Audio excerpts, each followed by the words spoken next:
This is Caribbean Sports Weekly. I'm your host, Jimi Payne. Welcome to the show.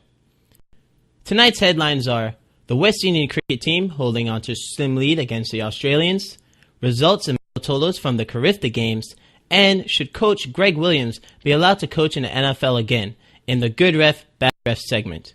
Stay tuned to Caribbean Sports Weekly. We'll be back shortly. Welcome back. The West Indies cricket team outplayed the Australian team for the first 3 days of the Test match. The West Indies tallied 449 runs in their first inning, setting the bar high for the Aussie batsmen. At the beginning of Australia's inning, it looked like the West Indians were going to dominate this series when the Aussies' top batting order got off to a slow start. However, with the help of their lower order, they managed to finish the third day with 248 runs for 5 wickets and ended their inning with 406 runs, giving the West Indies a narrow 43-run lead. Matters got worse for the West Indies when they had a horrendous start to their second inning. Star Aussie bowler Ben Eifenhaus had 3 quick outs that left the West Indies offense stunned. They opened their second inning with 3 runs for 3 wickets. Not a great start, to say the least. The West Indies top order batsmen only increased their team's lead by 3 runs. Not what Captain Darren Sammy or West Indian cricket fans had in mind. The West Indies did show some fight and managed to end the day with 71 runs for 5 wickets. The West Indies team knew heading into the final day of the match, they had to score more runs to increase their small lead. However, they could only muster up a total of 148 runs. The Aussies should enter their second inning with confidence because they only know they need to score 192 runs to win the match. Not a daunting task at all, to say the least. Don't go anywhere. We'll be back with more coverage of the West Indies and Australia match. Welcome back. Now that we know the scores of the match, let us look at the top performers so far. The first inning's top scorers for the West Indies were Chanderpaul with 103 runs, not out. Australia, Clark with 73 runs and out. Second inning top scorers, West Indies, Bravo with 32 runs. Australia, Watson with 52 runs. Top bowlers, West Indies, Roach with 4 maiden overs and 3 wickets. Australia, Eifenhaus with 19 maiden overs and 6 wickets. Let us pray to the cricket gods that our team can hold the Aussies under 102 runs, because they definitely need help. Next up, the medalists for this year's Carifta Games. Don't change that dial. We are back with more of Caribbean Sports Weekly. The Carifta Games are like the Junior Olympics of the Caribbean. The event this year was held in Bermuda from April 6th to 9th. Here are the gold medal winners of the games. Under 17 girls long jump, Danielle Gibson of Bahamas. Open boys heptathlon high jump, Clodie Thomas of Barbados. Under 20 girls long jump, Akila Jones, Barbados. Under 20 boys shot put, Asina Miller, Jamaica. Open boys heptathlon discus, Lyndon Tussaud, Grenada. Under 17 boys javelin, which a record was set with Anderson Peters from Grenada with 60.50 meters. Under 17 girls 100-meter hurdles, Yannick Thomas of Jamaica. Under 20 girls 100-meter hurdles, Sade Maria Greenwich of Barbados. Under 17 boys 110 hurdles, which a record was set by Jahil Hyde of Jamaica. Under 20 boys 110-meter hurdles, Wilhelm Belosium of Guyana. Under 20 boys triple jump, which a record was set by Lotario Kali Mins of Bahamas. Under 17 boys long jump, Anduel Wright of Trinidad. Under 20 boys javelin, which a record was set with Keyshawn Walcott of Trinidad, setting a record at 77.59 meters. Under 20 boys high jump, Ryan Ingram of Bahamas. Under 20 girls discounts, Tara Sue Barnett of Jamaica. Under girls 3,000 meters, Alethea McLaughlin of Jamaica. Under 17 girls 200 meters, Luann Gabriel of Dominica. Under 17 boys 200 meters, Jonathan Ferreira of Trinidad. Under 20 girls 200 meters, which a record was set by Anthony Strachan of Bahamas. Under 20 boys 200 meters, Delano Williams, Turks and Caicos. Under 20 open boys heptathlon 150 meters, Desmond Major of Bahamas. Under 20 boys 5,000 meters, Orain Wint of Jamaica. Under 17 girls 4x4 relay was won by Jamaica. Under 17 boys 4x4 relay, which a record was set, was also won by Jamaica. Under 17 girls 4x4 was won again by Jamaica, and the under 20 boys 4x4 relay was won by the Bahamas. Congratulations to all the medalists. Don't go anywhere. More Sports Weekly is around the corner. Welcome back. Now that we know the individual winners of the Carifta Games, let us look at the medal count for the top 10 islands. Of course, the track and field gods in the Caribbean, Jamaica, got 34 gold medals and 78 total medals all around. Yet again, Jamaica always dominates track and field in the Caribbean. Bahamas was second place with 14 gold medals and 40 total. Trinidad and Tobago with 6 gold medals, 22 total. Barbados with 2 gold and 17 total. Guadeloupe with 2 gold, 6 total. Bermuda with 1 gold, 6 total. British Virgin Islands with 1 gold, 5 total. Martinique with 1 goal, 4 total. Grenada, 1 goal, 3 total. And Turks and Caicos with 1 goal and 3 total. Big ups to all the participants of this year's 2012 Carifta Games. Next up, Good Ref, Bad Ref. Welcome back. For this week's Good Ref, Bad Ref, my guest Kim Hall and I will be debating 2 topics. Can the West Indies beat the Aussie in their Test series? And should former New Orleans Saints defensive coordinator Greg Williams be allowed to ever coach in the NFL again? He's first.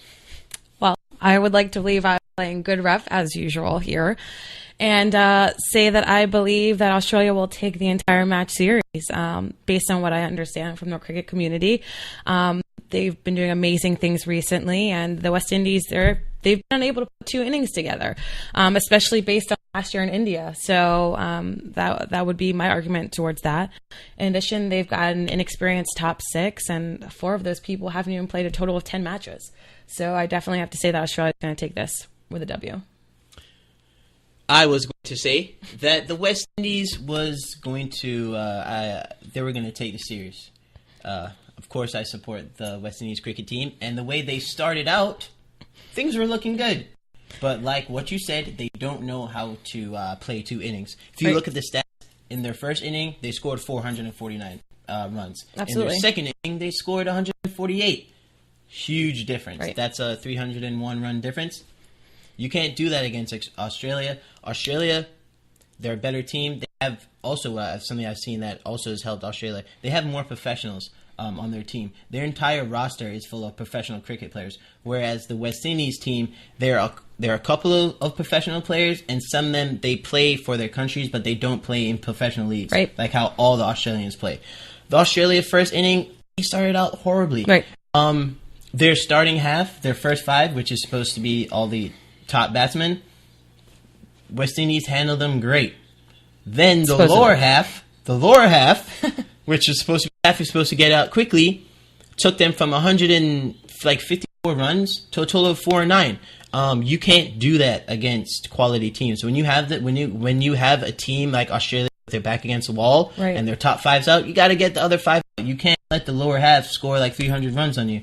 And then you definitely can't open a second inning against a top team like Australia and only score 148 points. 148 runs when you only have a 43-run lead. So from the first Test match, Australia, they took it, and they're going to take the other 2. The West Indies showed, like you said, they can't play for 2 innings, and Australia, like they've been for like the past 20 years, amazing, since I was like 8 years old, they're dominating the cricket game and it's actually funny. When I was a kid, I started to like Australia because of the reason of they play hustle cricket. They chase down every ball. They try to catch every ball. Their bowlers adjust. Their bats are smart. They don't swing at everything. They're smart.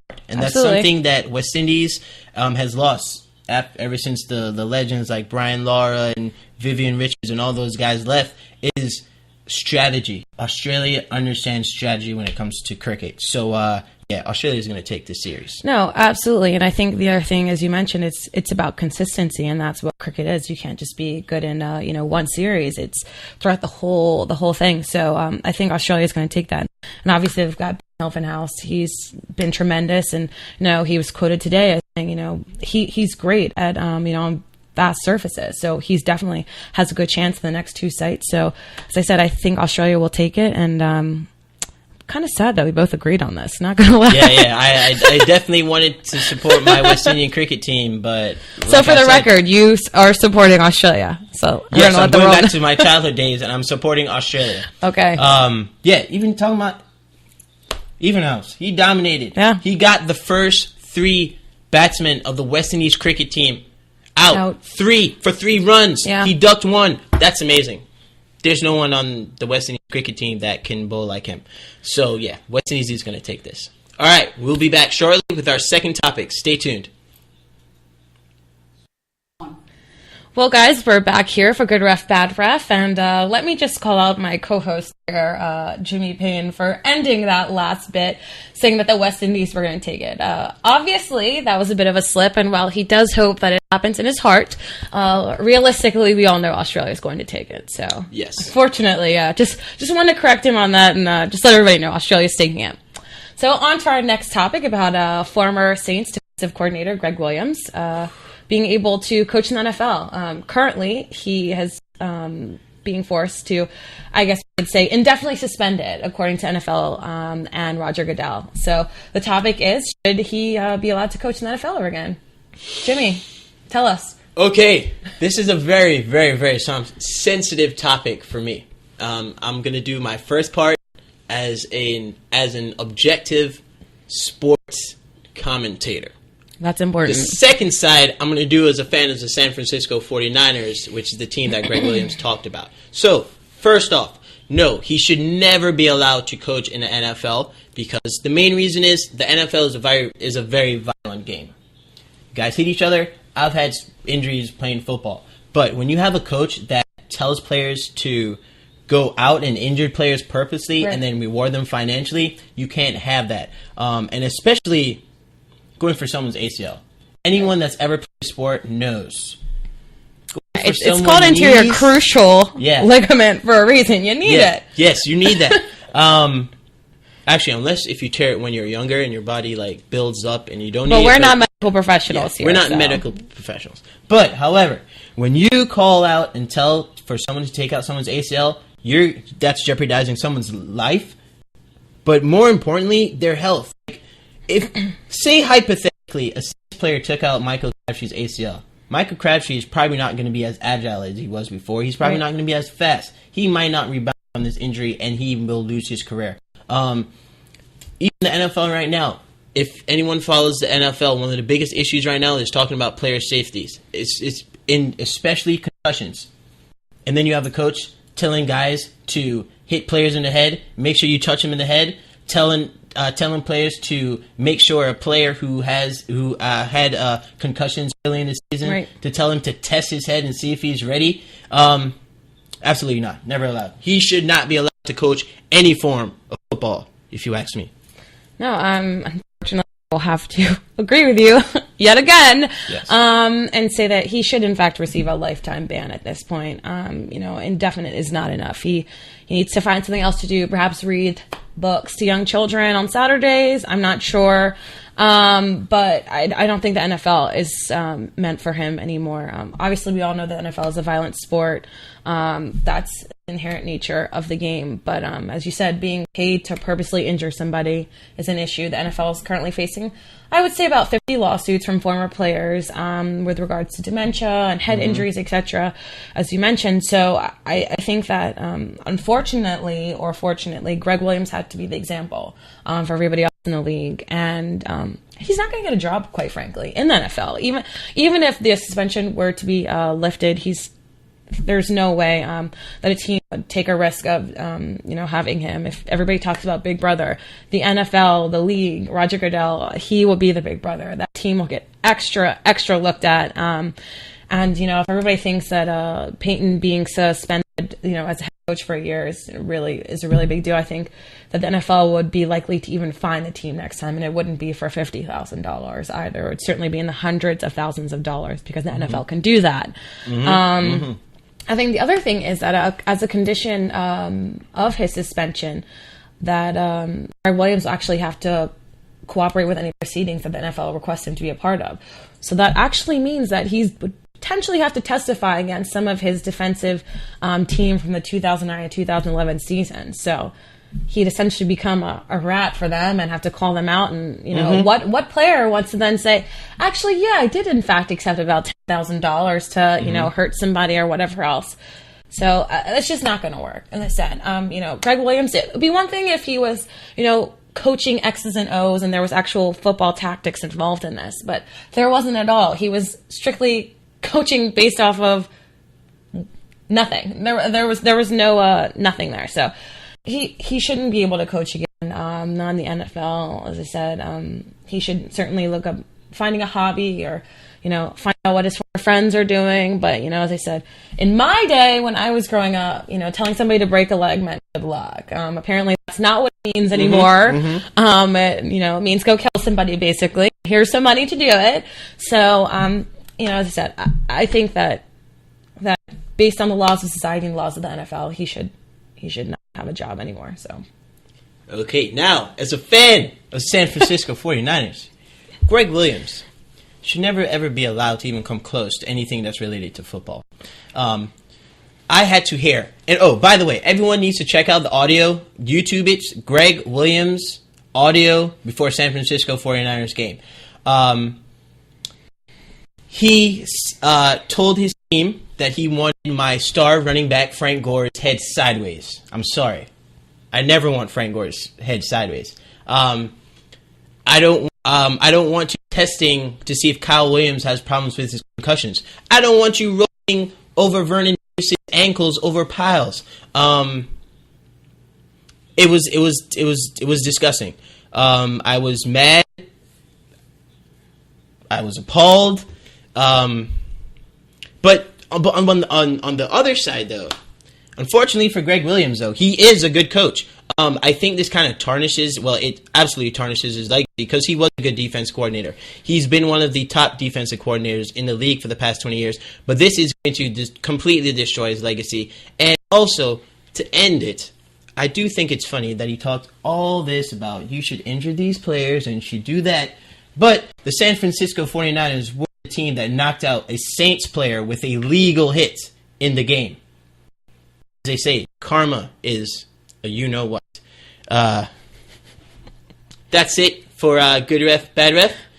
Kids, don't tell people to take out people's ACLs or give people concussion because it's bad. We want to win the game, but we want to do it fairly and squarely. You don't go out and hurt people maliciously. How would you like if someone did that to you? If you've ever had a serious sports injury, you know it's not fun. I've had minor knee injuries, and I thought I was going to die. And yeah, it's not a pleasant feeling. So let's play it safe. Play it safe, guys. Let's play it safe. Absolutely. So I guess it looks like, again, we have agreed. I'm hoping that one of these times we can agree to disagree. We're going to, trust me. Apparently we're going to. So next week, I look forward to disagreeing with Jimmy on a number of topics related to sports. So I guess we'll just have to wait and see what those topics are. So that's enough for me, Kimberley Hall, and Jimi Payne. Thank you again for watching Caribbean Sports Weekly. And Jimmy, what time will we be on next week? We're going to be back on at 8 p.m. Wednesday. Real quick before we go, a quick update. So, the West Indies team did actually lose to Australia. Australia beat the West Indies team with three wickets to spare. So, Australia